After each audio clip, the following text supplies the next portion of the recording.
नमस्कार दोस्तों, मैं मनीष पाठक आपका हार्दिक स्वागत करता हूं। आज हमारा जो टॉपिक चलेगा यार वो ट्रेन का चलेगा। ठीक है, जैसा कि मैंने आपको बताया था कि हम नेक्स्ट क्लास में ट्रेन पढ़ेंगे। ठीक है, तो है क्या कि जैसे हम ट्रेन के जो क्वेश्चन पढ़ लेंगे ना, इसके बाद अगर मान लो बेसिक हमारा बिल्कुल क्लियर हो जाएगा, फिर अगर हम कोई भी क्वेश्चन डिस्कस करते हैं टाइम एंड डिस्टेंस का और उसमें कभी ट्रेन की बात आ जाती है तो हमें कोई परेशानी नहीं होगी। ठीक है, तो बिल्कुल बेसिक से लेकर के चलेंगे और अच्छे लेवल तक भी ट्रेन को भी हम करेंगे।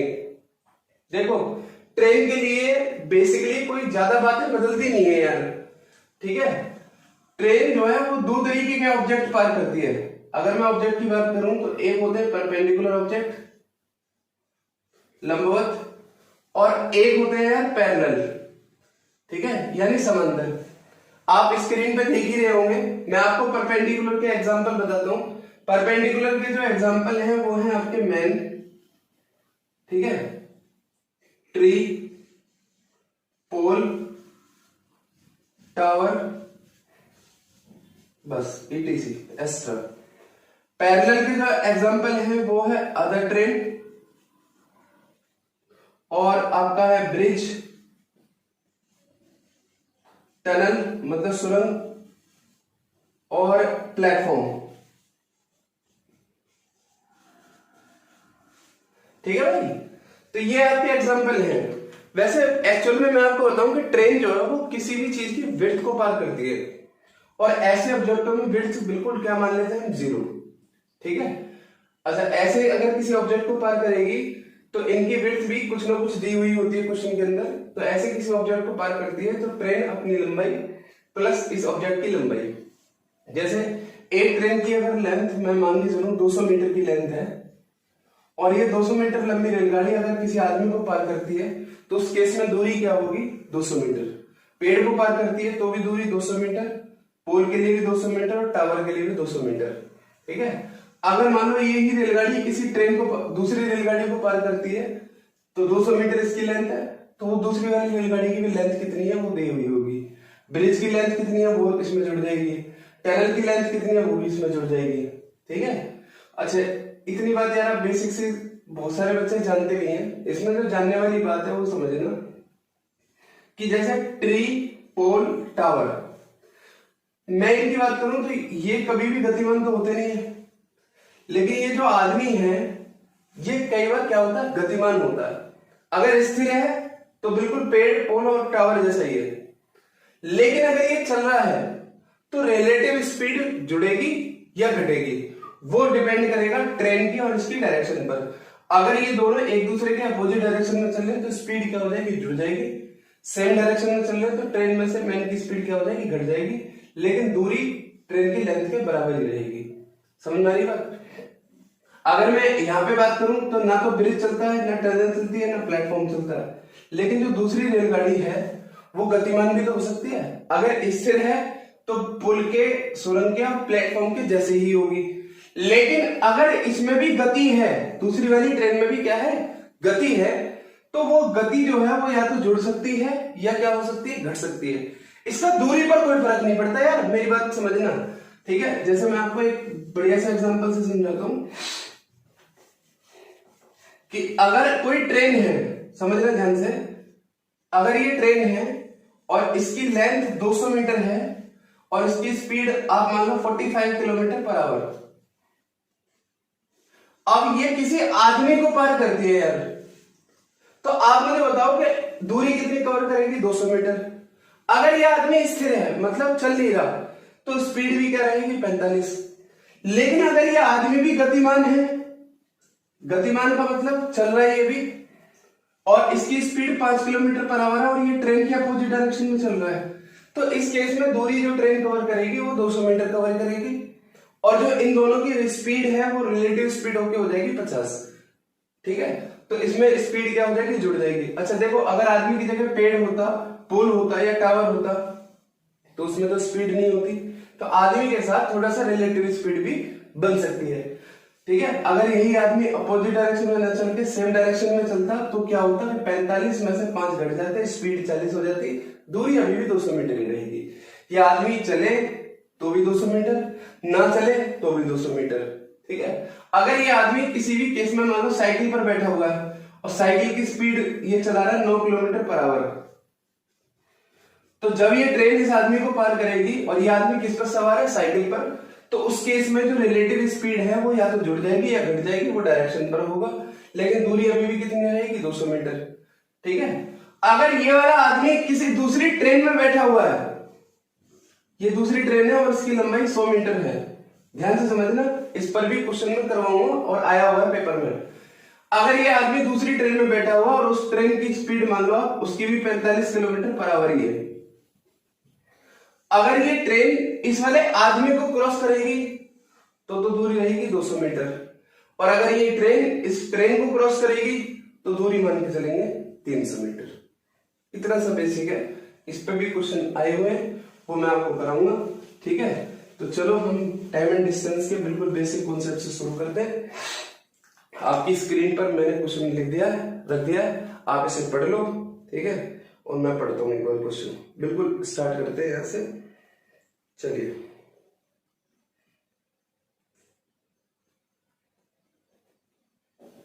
पहला क्वेश्चन, एक रेलगाड़ी प्लेटफॉर्म पर खड़े हुए एक व्यक्ति को पार करने में 18 सेकंड का समय लेती है, जबकि यही रेलगाड़ी 210 मीटर लंबे एक प्लेटफॉर्म को पार करने में 25 सेकंड का समय लेती है, तो रेलगाड़ी की चाल किलोमीटर प्रति घंटा में ज्ञात करें। बहुत ही आसान सा क्वेश्चन है। आप एक बात का जवाब दो, जैसे आप एक वॉशिंग मशीन लेने जाते हो, ठीक है, लो यहां लिख दिया मैंने वॉशिंग मशीन। बिल्कुल लॉजिकली सोचना, क्योंकि आप कॉम्पिटिटिव छात्र हो यार, ठीक है, तो आपका लॉजिकली सोचना थोड़ा बनता है। अब इस वॉशिंग मशीन में बहुत ही सिंपल से फीचर है और इसकी कीमत है मान लो 12,000। क्या है? 12,000। अच्छा, इसको नाम दे दिया उन्होंने सेमी ऑटोमेटिक, मतलब ये होता है कि ऑटोमेटिक नहीं है, सेमी ऑटोमेटिक है। अगर आपने ये देखा कि ऑटोमेटिक है कोई और उसकी कीमत कितनी है 15,000, मतलब एक दो फीचर एक्स्ट्रा बढ़ जाने से वो मशीन क्या होगी, सेमी ऑटोमेटिक से ऑटोमेटिक होगी। तो सेमी ऑटोमेटिक से ऑटोमेटिक होने में जो दो फीचर बढ़े हैं उनकी कीमत कितनी होगी, 3,000। बेसिक कीमत तो 12,000 है ही, जब फीचर बढ़ेंगे तो जाहिर सी बात है कीमत थोड़ी सी क्या हो जाएगी, बढ़ जाएगी। तो यार वही केस यहाँ पे समझो कि एक केस में ये रेलगाड़ी किसी आदमी को पार कर रही है। किसको पार कर रही है? आदमी को। तो जब कोई रेलगाड़ी किसी आदमी को पार करेगी तो कितनी दूरी क्रॉस करेगी, अपनी लंबाई। और जब ये कितना 210 मीटर लंबे प्लेटफॉर्म को पार करेगी तो कितनी दूरी क्रॉस करेगी, अपनी लंबाई प्लस 210। सही है। इसके लिए जो समय दिया हुआ है वो है 18 सेकंड। सवाल में दिया हुआ है कितना समय दिया हुआ है इसके लिए, 18 सेकंड। तो यार 18 सेकंड में अपनी लंबाई क्रॉस करती है ना, तो 18 सेकंड तो उसे यहां भी लगने नहीं लगने। लेकिन इस वाले पूरे केस में जो टाइम दिया हुआ है वो 25 सेकंड का है, तो इस 25 सेकंड में से 18 सेकंड तो अपनी लंबाई के लिए हो गए, बाकी के जो बचे हुए 7 सेकंड हैं वो 210 मीटर के लिए हो गए। किसके लिए हो गए? 210 मीटर के लिए। आपको चाल चाहिए थी तो लो जी चाल आ गई यहां से 30 मीटर पर सेकंड।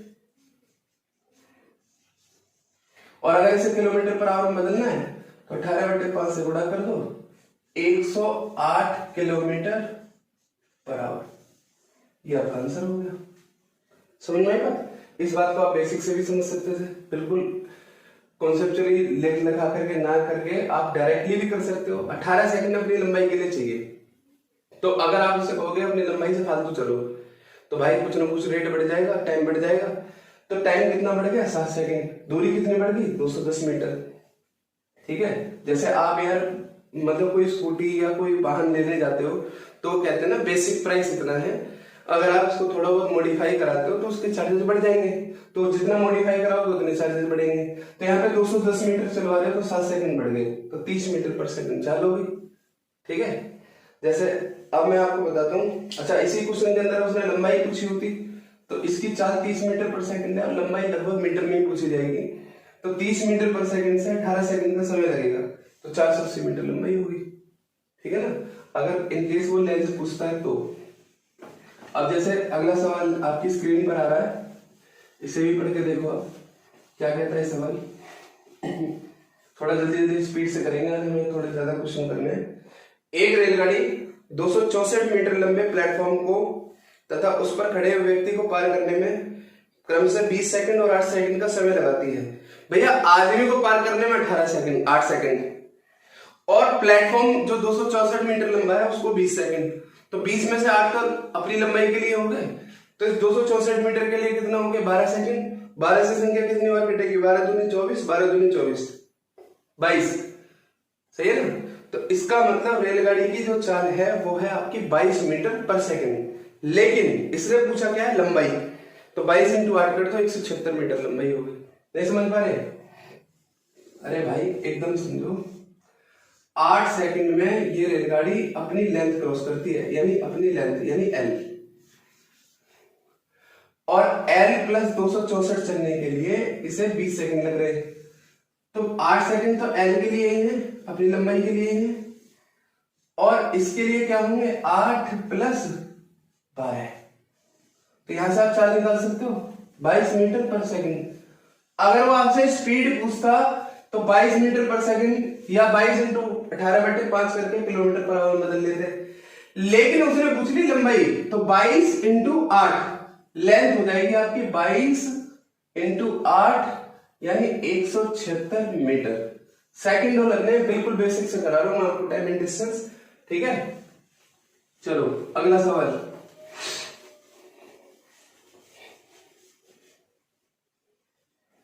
अगले सवाल में क्या है, अब तक एक परपेंडिकुलर ऑब्जेक्ट था और एक पैरेलल।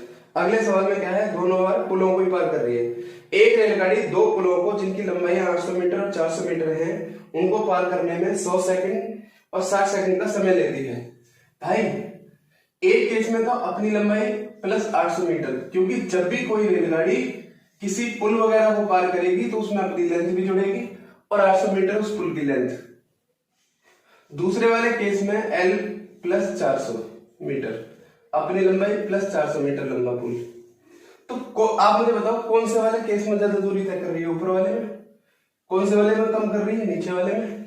तो भैया यहाँ ज्यादा दूरी है तो ज्यादा समय लगेगा, क्योंकि रेलगाड़ी की स्पीड तो वही है, तो यहाँ लग रहे हैं उसे 100 सेकंड और यहाँ लग रहे हैं 60 सेकंड।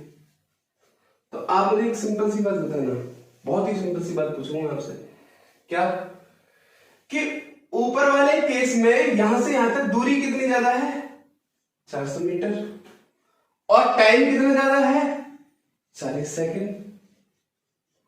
तो भैया 40 सेकंड में अगर 40 मीटर चल रही है तो 1 सेकंड में 10 मीटर, और यहां तो 100 सेकंड चलेगा इसमें, तो 100 सेकंड में कितने हो गए 1000 मीटर।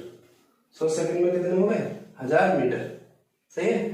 और 1000 मीटर में से 800 मीटर का तो प्लेटफॉर्म ही है, पुल है, सॉरी दिया हुआ है क्वेश्चन के अंदर। तो इसका मतलब रेलगाड़ी की लेंथ कितनी होगी 200 मीटर। यही आंसर है सवाल का, ठीक है। आप मौखिक रूप से भी कर सकते थे बिना कुछ लिखे हुए सवाल को, क्योंकि ऊपर वाले केस में 400 मीटर ज्यादा है और 40 सेकंड ज्यादा है, तो 10 मीटर पर सेकंड, 100 सेकंड में 1000 मीटर, 1000 में से 800 का पुल है तो 200 लेंथ ट्रेन की होगी। बहुत आसान है। जैसे अगला सवाल स्क्रीन पर आ रहा है, एक रेलगाड़ी 162 मीटर लंबे एक प्लेटफॉर्म को पार करने में 18 सेकंड और 120 मीटर लंबे एक प्लेटफॉर्म को पार करने में 15 सेकंड का समय लेती है, तो बताइए रेलगाड़ी की लंबाई मीटर में कितनी है। मौखिक रूप से करेंगे आप मेरे साथ एकदम, ठीक है, फिर मैं लिख दूंगा इसको यहाँ। देखिए 162 मीटर पहले में चल रही है, 120 मीटर उसमें, तो इसका मतलब अगले वाले केस में 42 मीटर ज्यादा है, जिसके लिए समय कितना बढ़ रहा है 3 सेकंड।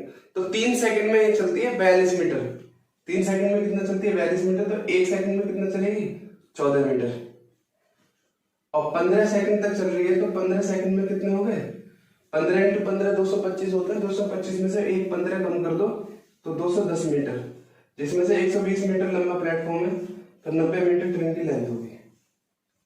समझ में आएगा, बिल्कुल मौखिक रूप से कर सकते हो, हालांकि मैं लिख देता हूँ यहाँ पर।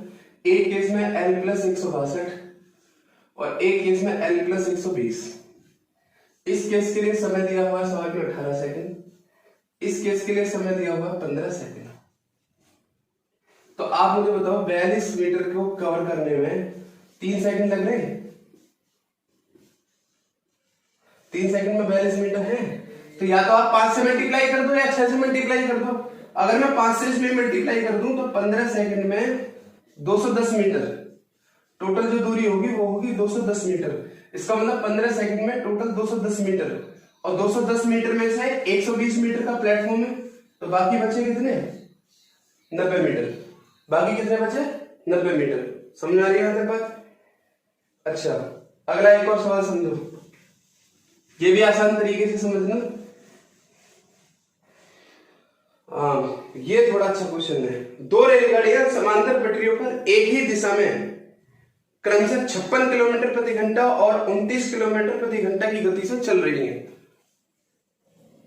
तेज गति वाली रेलगाड़ी धीमी गति वाली रेलगाड़ी में बैठे हुए व्यक्ति को पार करने में 10 सेकंड का समय लेती है।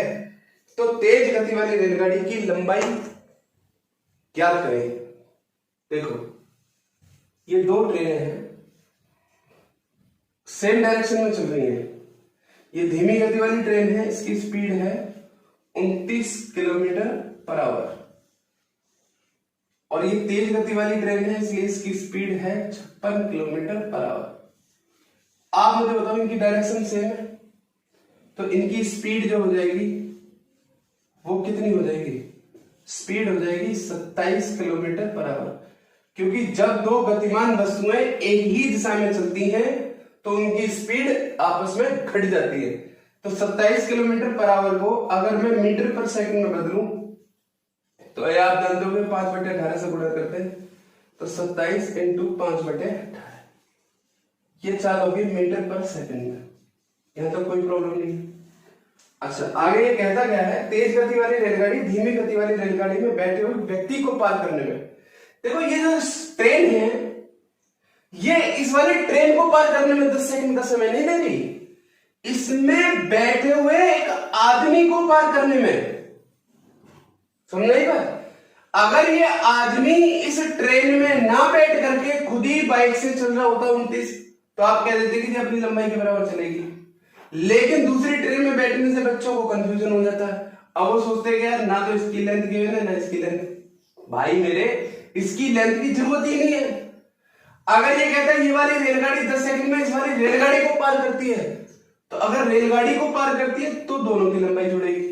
मगर रेलगाड़ी में बैठे हुए आदमी को पार करती है, तो जब ये रेलगाड़ी इसमें बैठे हुए आदमी को पार करेगी तो उस केस में इस रेलगाड़ी की लंबाई की कोई जरूरत नहीं है। जब ये आदमी को पार करेगी तो अपनी लंबाई के बराबर क्रॉस करेगी। मैंने इसकी लंबाई मान ली L मीटर, ठीक है? तो जितनी इसको पार करेगी तो अपनी लंबाई के बराबर दूरी तय करेगी, और दूरी बराबर आप जानते हो, दूरी बराबर क्या होता है? 4 गुणा समय, 5/18 गुणा 10 सेकंड। तो 9 दूनी 18, 9 दिए 27, 2 से कट जाएगा 5 बार, ठीक है? तो 10 पंजे 50, 50 दिए 150, और 150/2 का मतलब 75 मीटर। कितने हो जाएगी? 75 मीटर। समझ में आती चल रही है इस बात? ठीक है, कंफ्यूज मत होना, क्योंकि क्या है, जैसे मैं अगर ये कह दूं कि आदमी 29 की स्पीड से भाग रहा है तो आपको कोई कंफ्यूजन नहीं होता। मैं कहता कि आदमी साइकिल पे बैठा तो भी कोई कंफ्यूजन नहीं होगा। बच्चों को कंफ्यूजन वहां हो जाती है जब वो दूसरी ट्रेन में बैठा होता है। तो दूसरी ट्रेन में भी बैठा है तो क्या फर्क पड़ रहा है? कर तो आदमी कोई क्रॉस रही है ना वो, ठीक है? चलो एक और क्वेश्चन है इस टाइप का, ये भी आप पढ़ लो। मजा आ रहा है आपको? ठीक है भाई, अगर आपको ये वीडियो ठीक लग रही है और आप इनसे कुछ सीख पा रहे हो तो और लोगों को भी इनके बारे में बताओ, ठीक है? ये मत सोचो कि मैं ही देख लूं, मेरा ही कुछ भला हो जाए। विद्या का दान ऐसा है कि जो बांटने से ही बढ़ता है, ठीक है? देखो, ज्ञान तो बहुत लोगों को है यार, मगर यह है कि जो ईमानदार हैं, अच्छी तरीके से काम कर रहे हैं, ठीक है, अपने मेहनत पर लगे हुए हैं, वो कभी ना कभी आज नहीं तो कल सफल जरूर होंगे। बहुत सारे ऐसे बच्चे हैं लाइफ में जो मैंने पढ़ाए, जो आकर के ऐसे बिल्कुल डिमोटिवेट थे, ठीक है, किसी टीचर ने कर दिए या किसी कोचिंग में ऐसे भी पढ़ रहे थे, आकर के मेरे से उन्होंने बताया कि सर बहुत दिन हो गए तैयारी करते हुए, बस किसी भी तरीके से नौकरी लगवा दो। और यकीन मानो आप कि उनकी इतनी नौकरियां लगी 2-2, 3-3 कि वो बाद में भी आएंगे कि सर 3 डिपार्टमेंट में हो गया, अब और ज्यादा कंफ्यूजन है, अब बताओ कहाँ ज्वाइन करें। ठीक है ना। तो यार अपना काम ईमानदारी से करते रहो, एक ना एक दिन सफलता मिलती जरूर है। ठीक है, किसी को जल्दी मिल जाती है और किसी को थोड़ा देर में मिलती है। 2 रेलगाड़ियां एक ही दिशा में समांतर पटरियों पर क्रमशः 30 की स्पीड से और 58 की स्पीड से चल रही हैं। धीमी गति वाली रेलगाड़ी में बैठे हुए व्यक्ति को तेज गति से चलने वाली रेलगाड़ी 18 सेकंड में पार करती है। तो तेज गति वाली रेलगाड़ी की लंबाई मीटर में ज्ञात करें। तो कुछ नहीं है इसमें, कर ही सकते हो। एक की स्पीड 58 है तेज वाली की, और धीमी वाली की कितनी है 30। तो 28 किलोमीटर पर आवर को मैंने मीटर पर सेकंड में बदल लिया, 5/18। और कितने सेकंड में पार करती है 18 सेकंड में। तो 18 से 18 कट गई 140 मीटर की लेंथ होगी। बिल्कुल आसानी से कर सकते हो। ये तो मैंने आपको पिछला क्वेश्चन तो कॉन्सेप्ट से समझाया था, पेपर में आपको किसी को समझाना थोड़ी है, आप आराम से करके निकल जाओ जैसे। ठीक है, चलो अगला ही सवाल है, ये भी बड़ा बढ़िया सवाल है। 48 की स्पीड से चलने वाली एक रेलगाड़ी स्वयं की आधी लंबाई वाली एक अन्य रेलगाड़ी जो कि 42 की स्पीड से उसकी विपरीत दिशा में चल रही है, उसको पार करने में 12 सेकंड का समय लेती है।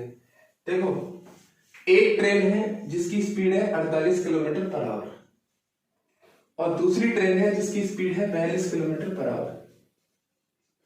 तो आप मुझे ये बताओ यार कि इनकी रिलेटिव स्पीड क्या होगी? 90 किलोमीटर पर आवर नहीं होगी?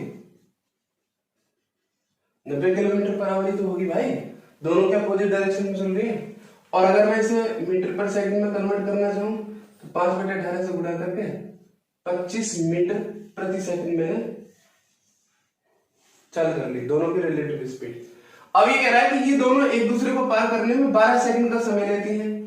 तो जब एक दूसरे को पार करेंगी तो एक दूसरे की लंबाई के बराबर दूरी तय होगी।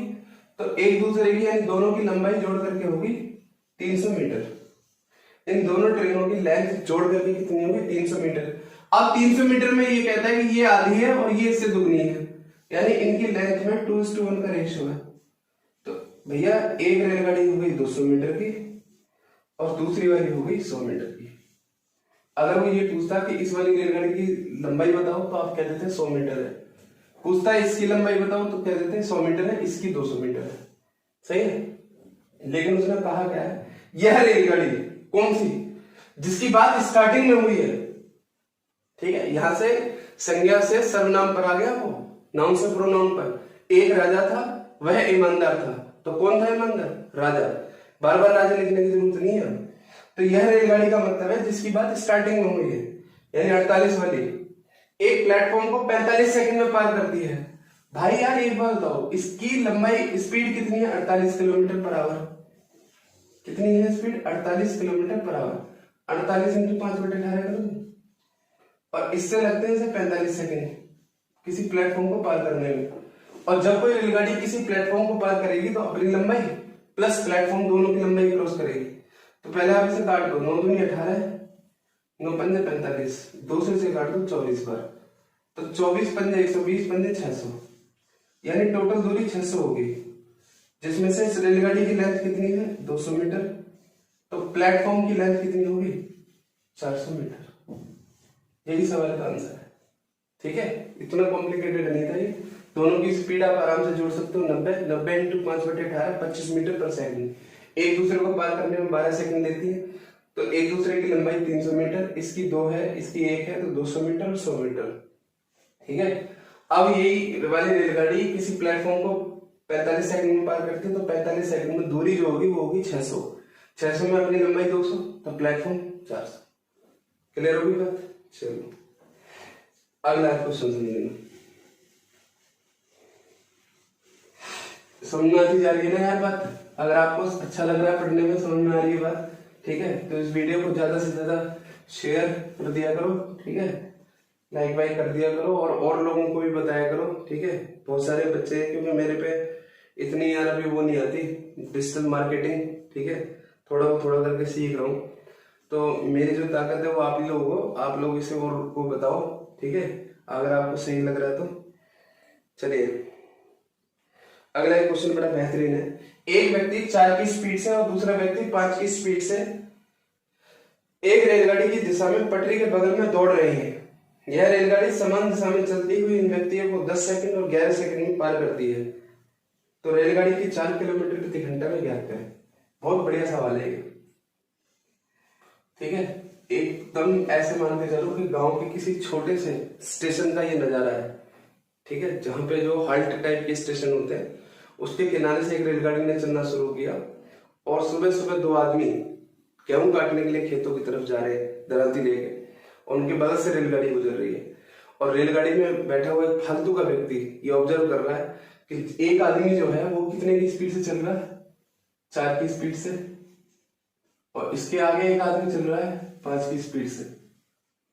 तो देखो ये इसके पीछे ट्रेन भी चल रही है, थोड़ी लंबी सी बना लेना ट्रेन, समझ में बात। यहाँ मैं कला का पेपर नहीं सिखा रहा, पेपर में आपको बनाने नहीं है।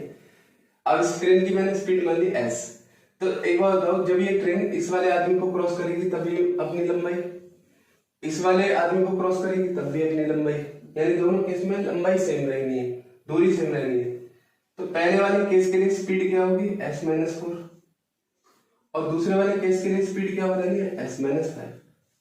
मैंने रेलगाड़ी की स्पीड s मान ली, तो s-4 और s-5, इसे पार करने में कितने सेकंड लग रहे, 10 सेकंड, और दूसरे वाले को पार करने में लग रहे 11 सेकंड।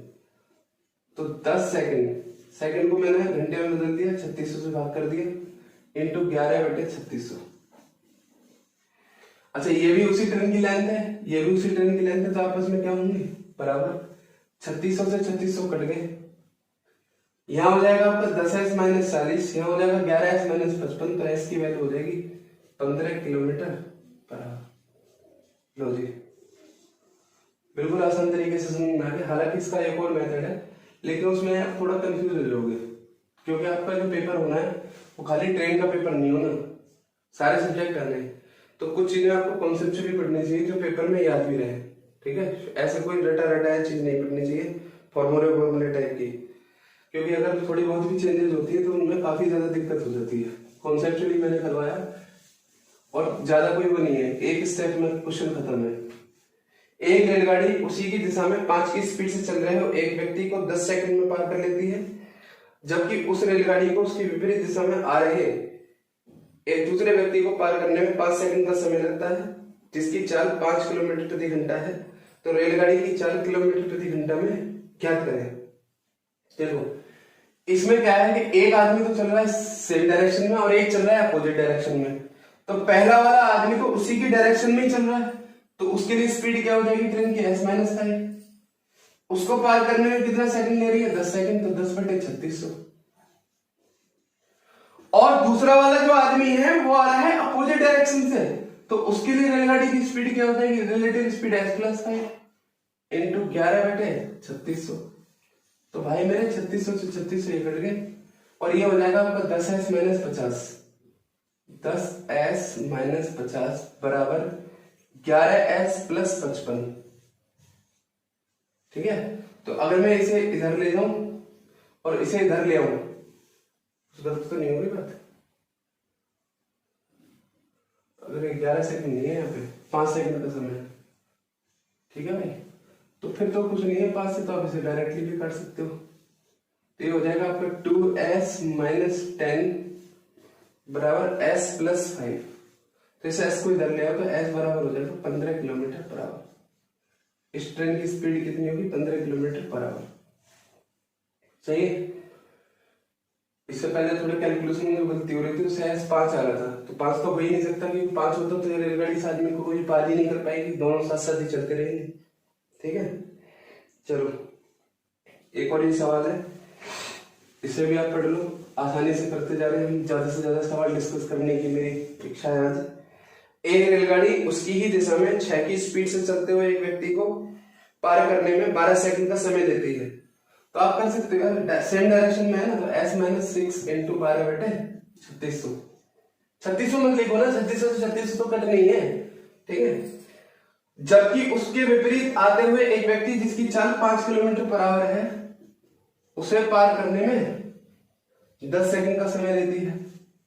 कुछ नहीं है, 12s और यहां से हो गए 10s, तो डिफरेंस आ गया 2s का। 12×6 72 और 10×5 50, 72 और 50 कितने हो गए? 122। तो पूछा गया रेलगाड़ी के 4 किलोमीटर प्रति घंटा में, 71 किलोमीटर कितना हो गया? 61 किलोमीटर पर आवर। से 3600 से 3600 कैंसिल होने, तो वो ज्यादा बार लिखने की आपको जरूरत नहीं है यार, समझ में आ रही बात? चलो अगला सवाल देखना। रेलवे प्लेटफॉर्म पर खड़े हुए एक व्यक्ति ने अनुभव किया कि एक गतिमान रेलगाड़ी उसे 3 सेकंड में पार करने में 3 सेकंड का समय लेती है, जबकि विपरीत दिशा से आ रही अपनी ओर आने वाली उस लंबाई की दूसरी रेलगाड़ी उसे पार करने में 4 सेकंड का समय लेती है। तो दोनों रेलगाड़ियां द्वारा एक दूसरे को पार करने में लगा समय ज्ञात करें। मेरे भाई यहां पर एक आदमी बैठा हुआ है चुपचाप प्लेटफॉर्म पर, खाली एकदम फ्री बैठा हुआ है। उसने देखा कि 2 डायरेक्शनों से ट्रेन आ रही है, एक इधर से आ रही है और एक इधर से आ रही है, इनकी लेंथ सेम है। जब ये वाली रेलगाड़ी इसको पार कर रही है तो 3 सेकंड का समय ले रही है, और ये वाली रेलगाड़ी इसे पार करने में 4 सेकंड का। अच्छा ये बताओ, दोनों रेलगाड़ी ने दूरी तो बराबर ही करी है ना, जितनी इसने करी है उतनी इसने करी है, समझ आ रही बात? तो भैया फिर इसको 3 सेकंड क्यों लगे और इसको 4 सेकंड क्यों लगे? क्योंकि इसकी स्पीड ज्यादा है, इसकी स्पीड कम है, दूरी दोनों ने बराबर क्रॉस करी है। तो आप इस केस में ऐसा करो कि एक रेलगाड़ी पार करती है 3 सेकंड में और एक रेलगाड़ी पार करती है उसे 4 सेकंड में। तो मैंने किया क्या, इन दोनों का एलसीएम ले लिया 12 मीटर। मैंने मान लिया कि एल की जगह इस ट्रेन की लेंथ भी 12 मीटर है, ये लेट कर दिया क्योंकि दोनों की सेम है ना यार।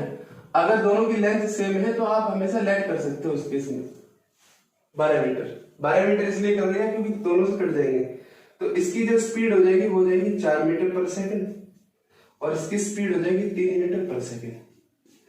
यानी इसकी भी स्पीड निकाल ली मैंने, इसकी भी स्पीड निकाल ली।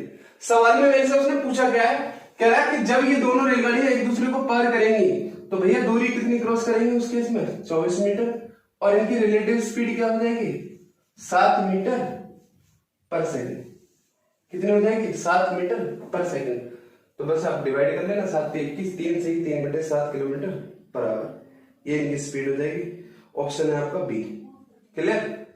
चलो, 2 समान लंबाई की रेलगाड़ियां किसी खंबे को 7 सेकंड और 9 सेकंड में पार करती हैं। मैं इस क्वेश्चन को लिखूंगा नहीं, बिल्कुल ओरली बताऊंगा आपको। 7 और 9 का एलसीएम कितना हो गया? 63, ठीक है। और एक जिसने 7 सेकंड में पार किया उसकी स्पीड क्या हो जाएगी? 9, और जिसने 9 सेकंड में पार किया उसकी स्पीड क्या हो जाएगी? 7। तो 7 और 9 जोड़ के हो जाएंगे 16। अच्छा, इसमें भी ये पूछ रहा है कि कितनी देर में पार करेंगे। अगर वो विपरीत दिशा में चल रही है तो विपरीत दिशा में चलेंगे तो उसकी भी 63 और उसकी भी 63 जोड़ के हो जाएंगे 126। 126 बटे 16, 126 बटे 16 का मतलब है 63 बटे 8, यानी बी ऑप्शन। आराम से आप कर पा रहे होंगे यार, ठीक है। अगर नहीं समझ पा रहे हो चलो मैं लिख देता हूँ, लेकिन किया करो आप भी ऐसे ही एक्सपेरिमेंट घर बैठ करके, ठीक है। मजा आता है इसमें ओरली क्वेश्चन करने में। 7 सेकंड और इसकी स्पीड है 9 सेकंड, तो एलसीएम मैंने ले लिया 63, इसकी स्पीड 9, इसकी स्पीड 7, ये सेकंड दिया हुआ था, ये मैंने स्पीड निकालनी। अब हर ट्रेन की लेंथ 63 है, 63 इधर वाली की भी है, 63 उधर वाली की भी है, तो दूरी कितनी हो जाएगी? 2 × 63। स्पीड दोनों की जुड़ जाएंगी क्योंकि अपोजिट डायरेक्शन है, तो 16। तो ये हो गया कितना आपका? 63 बटे 8। यही सवाल का आंसर। समझ में आती चल रही बात? फॉग वाले क्वेश्चंस, ठीक है, जिसमें कोहरा होता है, कुहासे वाले क्वेश्चंस और ट्रेन के बहुत बेहतरीन क्वेश्चन मैं आपको अगली क्लास में डिस्कस करूंगा। ट्रेन के लिए हम 2 पार्ट पढ़ेंगे, ठीक है। ये पार्ट 1 हो गया आपका बेसिक, अच्छे एडवांस लेवल के क्वेश्चन सेकंड पार्ट में होंगे। उसके बाद हम टाइम एंड डिस्टेंस पर वापस आएंगे, ठीक है। और उससे क्या होगा कि जैसे टाइम एंड डिस्टेंस में कोई ट्रेन का क्वेश्चन एग्जिस्ट करेगा तो फिर आपको प्रॉब्लम नहीं होगी उसको समझने में, ठीक है। तो इस वीडियो को यार ज्यादा से ज्यादा लाइक कर दो, शेयर कर दो, ठीक है, और दोस्तों तक पहुंचाओ। बस आज के लिए इतना ही, धन्यवाद।